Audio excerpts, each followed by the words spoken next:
Assalamualaikum warahmatullahi wabarakatuh. Perkenalkan, nama saya Rangga Yoga Setiawan. Saya mahasiswa Institut Asia Malang di Fakultas Teknik dan Desain di program studi Teknik Informatika dengan NIM 232010006. Pada video kali ini saya akan sedikit membahas tentang proyek saya, yaitu Laundry dengan menggunakan framework Django plus API sebagai backend, dan untuk frontend-nya saya menggunakan Bootstrap biasa, jadi template biasa ya. Baik, langsung saya jelaskan sedikit mengenai codingnya terlebih dahulu. Untuk membuat proyek ini saya ada dua folder, yaitu backend dan frontend ya. Yang pertama itu saya ada backend, ke backend Laundry, ke setting.py. Pertama itu saya ngedit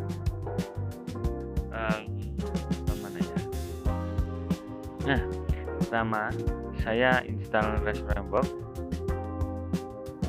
Itu tujuannya untuk mengaktifkan Django REST ya, Django REST framework, jadi DRF di proyek Django. Fungsinya untuk untuk membuat API. Dan yang kedua ada REST framework auth token. Ini untuk mengaktifkan fitur token authentication ya, bawaan dari Django REST framework dari sini. Yang ketiga ada Laundry. Laundry ini adalah aplikasi Django buatan sendiri yang ini, folder ini. Yang keempat ada Course Headers. Ini mengaktifkan package Django Course Headers, jadi kayak istilahnya untuk menjembatani antara backend ke frontend. Jadi yang frontend di luar Django, jadi sebagainya. Terus yang selanjutnya saya mengedit di middleware. Middleware ini cross header, middleware, cross middleware ini. Ini fungsinya untuk mengizinkan atau memblokir request dari domain atau port yang berbeda. Jadi kayak cross origin gitu ya.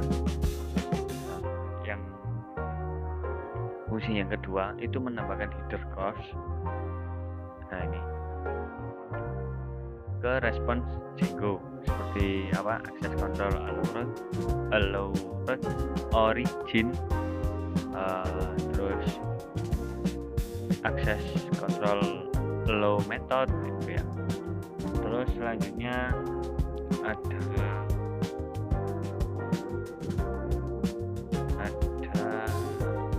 REST framework ini. Yang pertama itu semua request API harus memakai token untuk login atau autentikasi ya. Untuk yang kedua ini semua endpoint API hanya bisa diakses oleh user yang sudah login, yang sudah autentikasi. Terus yang ketiga ini ada default pagination class. Ini API otomatis memakai pagination dengan sistem nomor halaman kayak page 1, page 2 dan seterusnya. Untuk yang page size ini 10 itu untuk menampilkan data tabel ya. Jadi maksimal 10, habis itu ke halaman berikutnya. Jadi kayak tabel itu, misal datanya ada 10 ya, mentok 10. Misal dibikin 20 ya, nanti tabelnya data itu 20 gitu. Terus yang selanjutnya ada course allow all origin. Ini untuk menghilangkan pembatasan course sebelumnya, cocok untuk testing API di banyak sumber seperti itu. Selanjutnya ada url.py. Ini saya mengedit include ini, nambah include, terus REST framework out token view import of the kalau yang admin ini untuk mengambil modul admin bawaan Django untuk membuat halaman admin, jadi adminnya Django itu. Terus yang kedua itu ada digunakan untuk mendefinisikan URL, jadi pet sama include. Membuat ini untuk membuat rute, ini untuk menyertakan URL dari aplikasi lain. Seperti itu. Yang selanjutnya from REST framework out token view import obtain out token itu untuk mengambil view bawaan DRF ya, yang berfungsi untuk menghasilkan token login untuk pengguna. Seperti itu.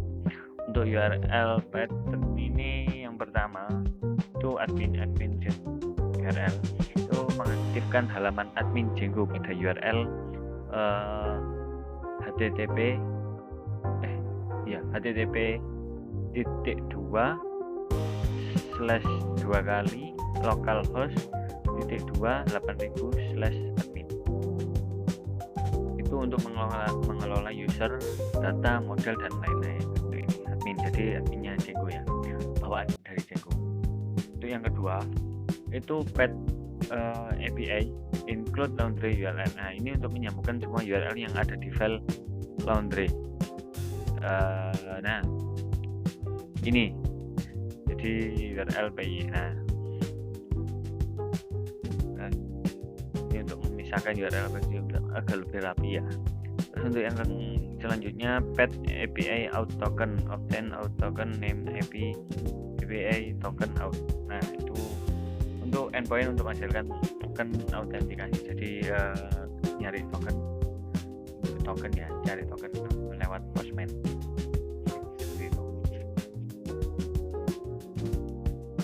Selanjutnya ada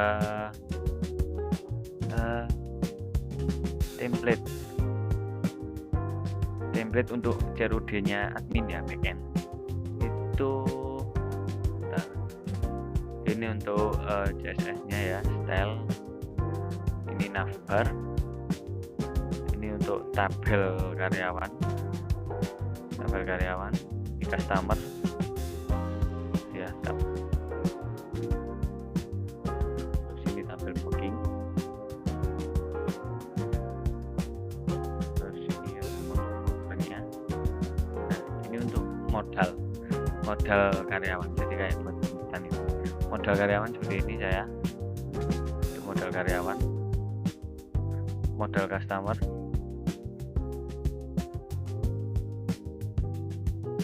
Ada modal booking. Modal booking ini banyak optionnya. Ini untuk scriptnya ya. Nah, untuk konfigurasi API base. Nah, ini untuk menentukan alamat API backend. Jadi kayak mengambil itu ya, untuk mengirim ide otorisasi token API. Nah, jadi semua request ke backend itu menggunakan token ini. Jadi token, nah ini tokennya yang kita ada. Selanjutnya ada async function API. Nah, ini untuk utility fetch-nya berapa? Ini untuk apa ya? Istilahnya kayak pembungkus untuk semua proses fetch untuk mempermudah get, post, put, delete. Jadi menampilkan data, menambahkan data, mengedit data, sama mendelete data. Jadi apa ya? Jantungnya di sini ya, gitu. Jadi CRUD pakai ini, kuncinya di sini.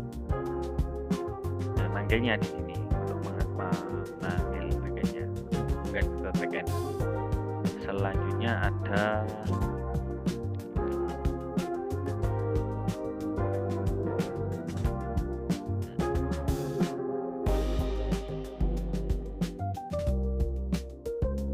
nih, let customers await API. Nah, ini untuk manggil apa ya? Manggil tabel.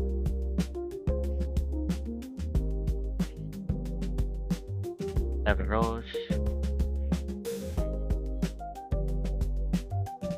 ya ini untuk ngambil tabel ya, tabelnya customer sama karyawan untuk ditampilkan sebagai drop down seperti itu, untuk mengisi pilihan customer dan karyawan. Ada form form booking, jadi untuk manggil data ini untuk dijadikan drop down ya, seperti itu. Selanjutnya ada load table. Izin function load table. Nah, ini untuk tabel karyawan, untuk ngambil tabel karyawan. Terus ini untuk ngambil tabel customer dan menampilkan ya, ini menampilkan juga. Terus ini ada tabel booking, menampilkan tabel booking ya. Jadi semua tabel ini bisa edit sama delete, jadi data itu mudah.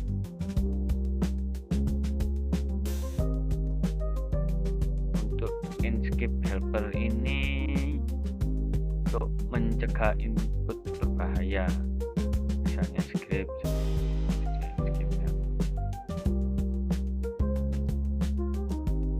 Di sini input bidding untuk nambah karyawannya, modal kemana. Nah, ini untuk riset, jadi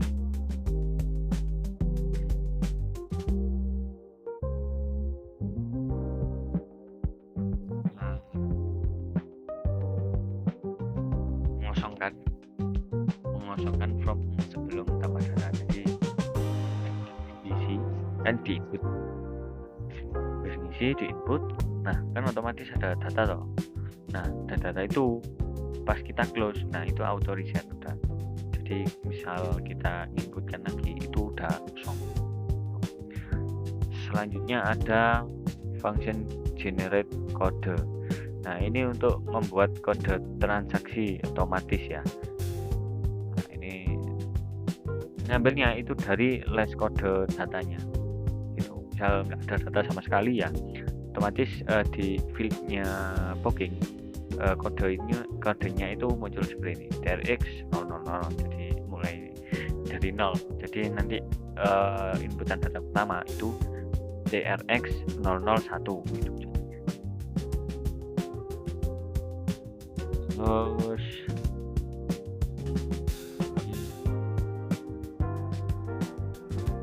ini table action, delegation, edit dan delete. Nah, ini gunanya untuk menangkap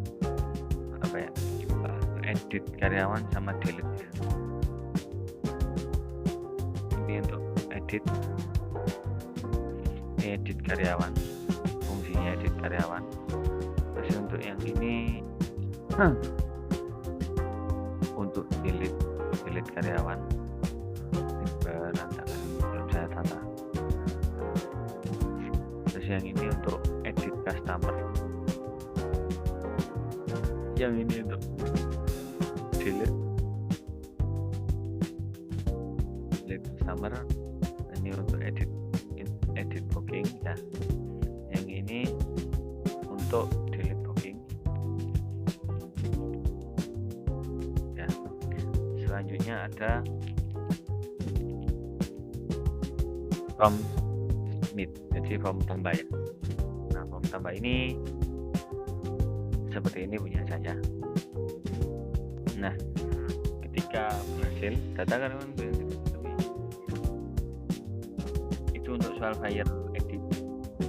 Yang ini karyawan baru berhasil ditambahkan, ini untuk tambah data.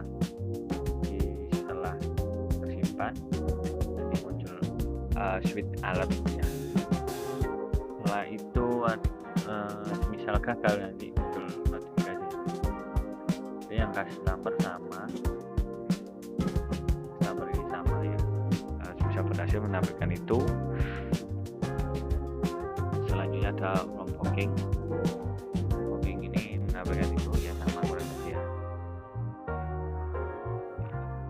Nah, ini ada ada tambahan kalau yang di booking ini validasi. Semisal customernya belum dipilih, itu akan memunculkan customer belum dipilih. Semisal karyawannya gitu, karyawan belum dipilih, karyawan itu mengerjakan. Terus ini add booking ya.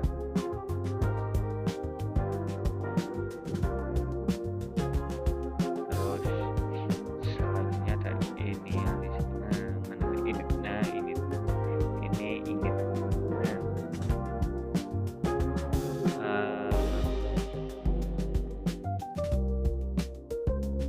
gunanya itu saat halaman pertama kali dibuka ya, semua tabel kayak karyawan, customer, booking itu langsung nampil seperti itu. Selanjutnya ada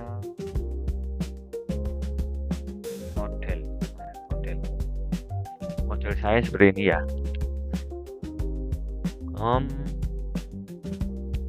Ini untuk menyimpan data pegawai, data karyawan ya, karyawan laundry.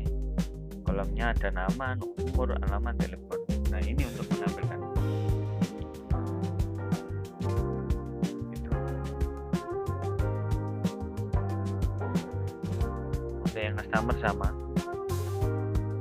Untuk yang booking ini sama juga. Ini kan buat nambah. Nah, ini ketambahan orang G. Yang ini juga orang G. Soalnya ngambil ID ya. Ngambil ID buat ditampilkan ke drop down lah untuk terus nanti tampilnya itu nama. Selanjutnya serializer. Serializer ini from restaurant book import serializer. Nah, from model import karyawan customer booking. Nah, ini fungsi singkatnya itu mengubah model karyawan menjadi JSON. Nah, mengirim seluruh file digunakan untuk list, style, tambah, edit. Jadi ya untuk menampilkan itu ya. Untuk yang customer juga sama. Terus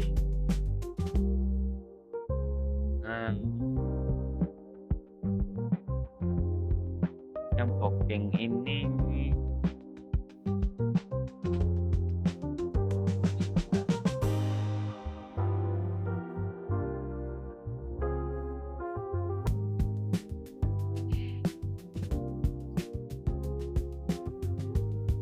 singkatnya itu untuk tampil data relasi secara detail ya, untuk read only, untuk menampilkan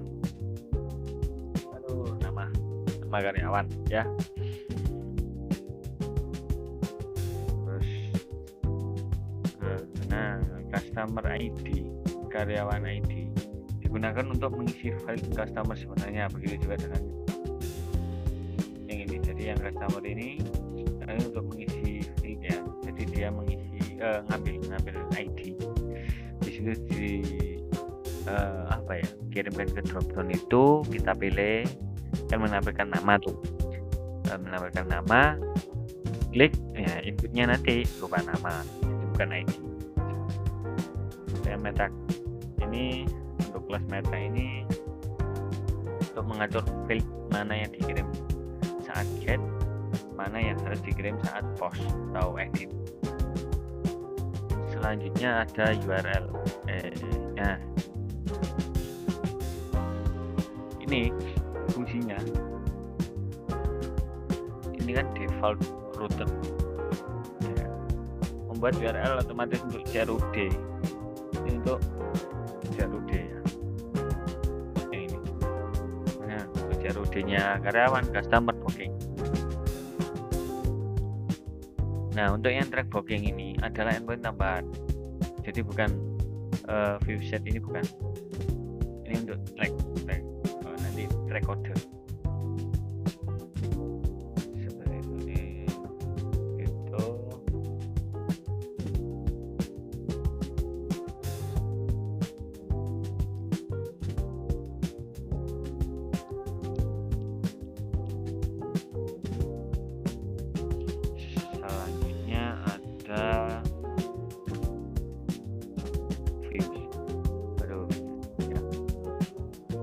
pertama ini fungsinya untuk yang viewset. Nah, ini untuk membuat CRUD otomatis yang model ini untuk update data dari database ini ya. Serializer karyawan itu untuk konversi data model ini untuk konversi ke JSON ya. Untuk ini endpoint dapat diakses tanpa login. Jadi ini tanpa login.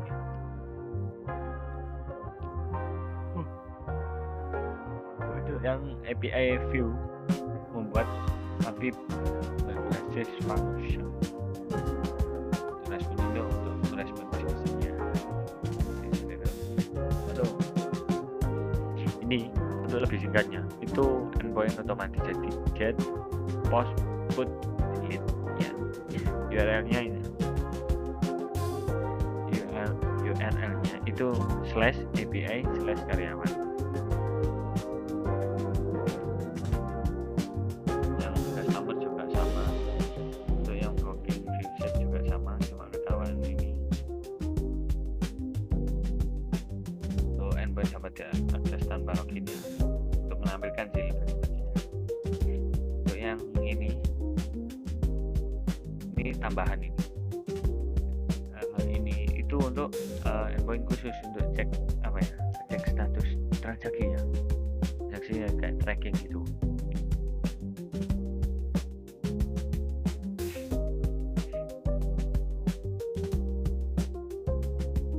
Ya seperti itu. Selanjutnya kita ke front end.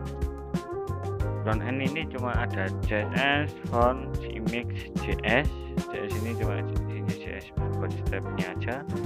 Untuk PHP enggak, langsung ke index. Yang pertama itu ini link untuk template-templatenya ya, style, CSS. Ini untuk animasi loadernya, ini untuk navbar ya. Selanjutnya ini ada nav juga untuk menampilkan ini menu-menunya. Ini untuk banner. Ini ada form buat trackingnya itu tadi ya, tracking kode. Ini untuk about layanan kami ini. Ada layanan kami ini.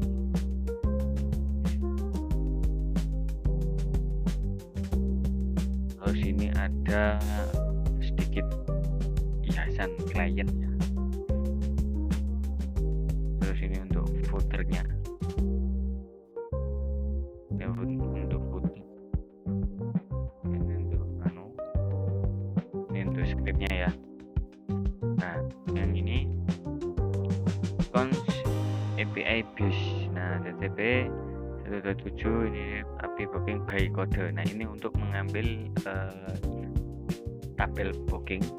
Nah, untuk menampilkan kode. Untuk menampilkan data berdasarkan kode search, kayak fungsinya kayak search ya. Untuk out feature ini JSON token. Nah, tokennya ini untuk mengirim API ke backend agar diizinkan ya memakai token ini. Selanjutnya ada dokumen get element ID tracking form add event listener submit. Nah, ketika user setelah mengisi file-nya menggunakan token yang ingin di tracking ya, itu setelah menombol track itu mencegah halaman reload, mengambil inputan kode, terus menghubungkan API ke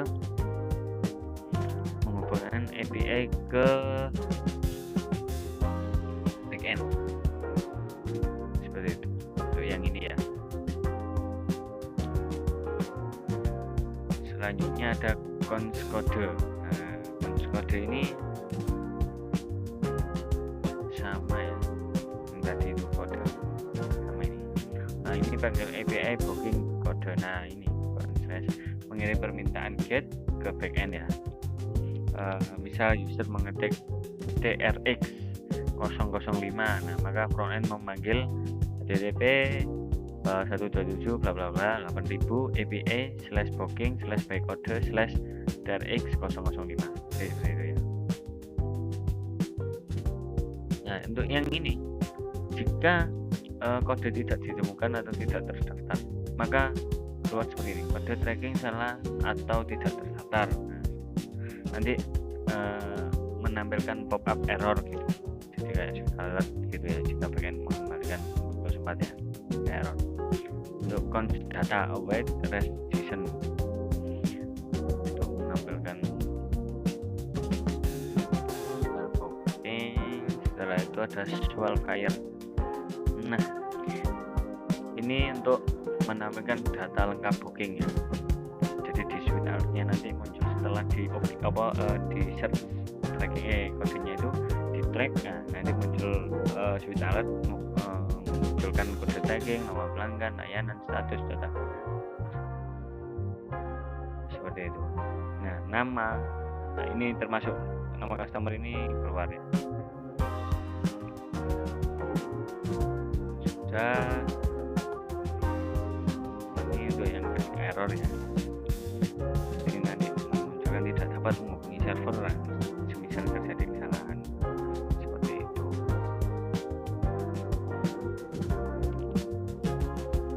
Nah, selanjutnya saya akan mendemokan aplikasinya ya.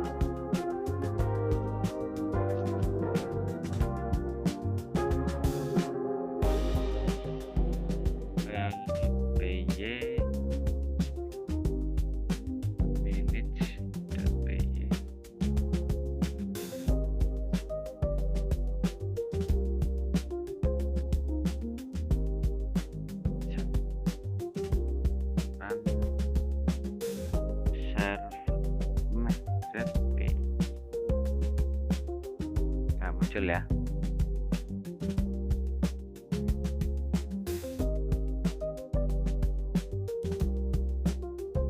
Nah, ini untuk front end-nya, ini untuk adminnya. Nah, ini untuk adminnya ya. Seperti ini adminnya. Jadi cuma tabel-tabel aja ya. Kita tambah karyawan. Siapa ya? Kita tambahkan nama Agung. Umurnya ya sekitar 35. Alamatnya Bandung. Nomor telepon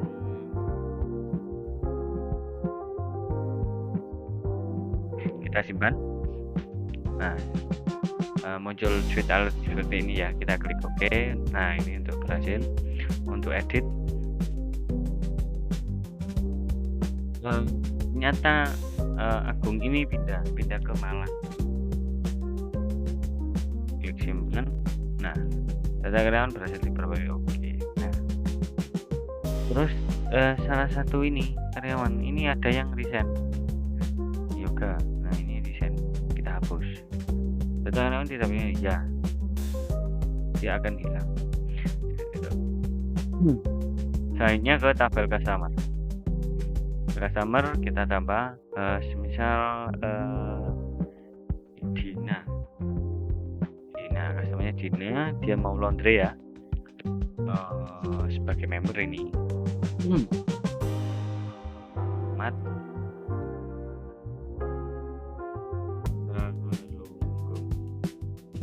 telepon ini. Oke,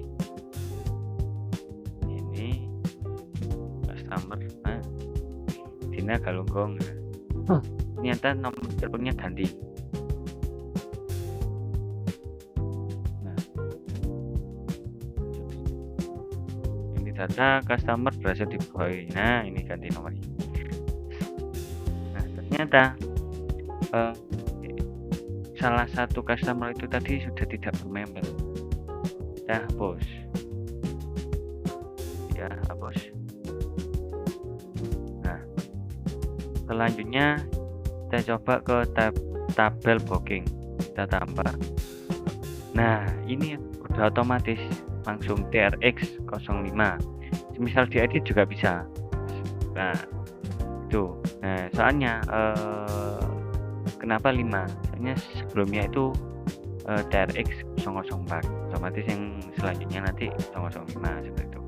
Customer. Nah, Dina ini mau laundry. Jenis layanannya dia mau mencucikan sepatu. Status laundrynya dia itu dalam antrian ya, dengan harga 90.000 gitu. Untuk karyawan yang mengerjakan itu Brenda. Kita simpan. Nah, booking baru berhasil ditambahkan. Oke. Seperti itu. Nah, kita sambil nyoba yang di tracking tadi ya, kita copy dulu kodenya, dimasukin di sini. Nah, di sini seperti ini ya tampilan untuk yang front end. Jadi ini bisa diakses customer ya. Bisa lihat beranda ini. Nah, berandanya seperti ini. Untuk tracking ini layanan. Nah, ini layanan. Klien ini seperti ini. Untuk lokasi ini, email, untuk nomornya kita coba track dulu. Nah, X005 cek tracking. Nah, dia akan menyalurkan seperti ini. Status laundry, kode trackingnya ya, nama pelanggan Dina, layanannya itu laundry sepatu. Statusnya tadi antrian ya, pesanan baru saja dibuat dan belum mulai dikerjakan. Kita klik OK. Kita masuk ke admin. Nah, kita edit, kita coba edit. Nah, ternyata ini sudah statusnya itu sudah siap diambil, sudah dicuci, sudah siap diambil. Kita simpan. Data booking berhasil diperbarui. Oke. Kita cek di sini. TRX 005 ya. Nah, ini TRX 005. Kita cek tracking. Nah, kode tracking ya, nama pelanggan Dina, layanan laundry sepatu, pakaian sudah selesai dikemas dan menunggu pelanggan untuk mengambilnya. Jadi sudah siap diambil. Kita klik OK. Untuk yang ini kita coba delete. Ini yang Dina ya. Kita klik ini. Nah, hapus, kita hapus. Nah, dia udah hilang. Kita cek di sini. Kita cek. Nah, dia nggak ada. Yang tidak dipakai datanya salah satu tidak tetap. Itu. Jadi seperti itu ya. Ini untuk fitur-fiturnya. Untuk layanannya daily ini laundry sesuai ya dengan yang di sini. Sesuai dengan di sini. Nah, ini seperti itu.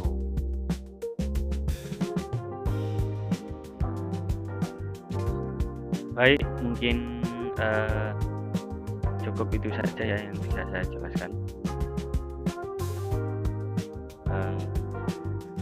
Saya jelaskan dan sampaikan di video kali ini. Mohon maaf bila ada salah kata dan pengucapan terima kasih sudah menonton video kali ini. Wassalamualaikum warahmatullahi wabarakatuh.